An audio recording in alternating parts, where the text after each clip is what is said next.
అది కాదురా, వేడవ కొడుక.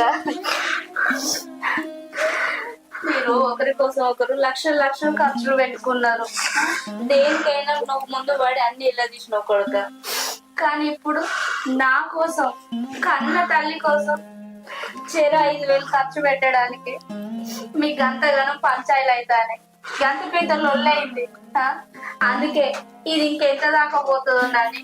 వద్దు బిడ్డ, ఎవరి వాళ్ళకి ఏరుపోతానన్న. ఇంకా నేను ముందు ముందు అయినా ఈ పంచాయి అంతా నా ఆరోగ్యం మంచిగా లేకనే కాదురా. ఇంకా నేను మనవరాలను కూడా చూడలేదు. మీరు ఇట్లనే కొట్టుకుంటూ తిట్టుకుంటూ కలిసి ఉంటే ఎట్లా చెప్పు?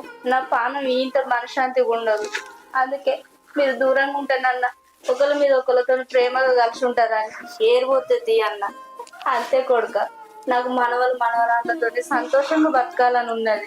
అమ్మా, నువ్వు మాకు ఏరిపోతాను అనకమ్మా. వాళ్ళు ఏదో తెలియకన్నారు కానీ నువ్వు ఏరిపోతా అంటే పట్టుకుంటే మగిలినట్టు అనిపిస్తుందమ్మా. నేను అన్న తీసిపెట్టి ఉండలేనమ్మా. ప్లీజ్ అమ్మా, నువ్వు ఇంకోసారి ఏరిపోతా అనకమ్మా.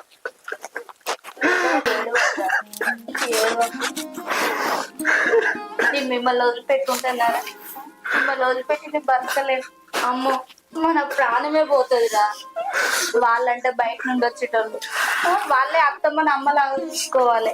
ఏ లొల్లు ఉండదు. మిమ్మల్ని వదిలిపెట్టి నేను బతకలేనురా. నేను ఉన్నంతసేపు నా కళ్ళ ముందు ఇంట్లోనే కలిసి ఉన్నా. నానంటే ఎట్లా లేదు, నువ్వు కూడా దూరం అయితే మేము ఉండలేమమ్మా. నువ్వు కావాలి, నిన్ను అయినా అన్నడైనా నేను వదులుకోలేదమ్మా.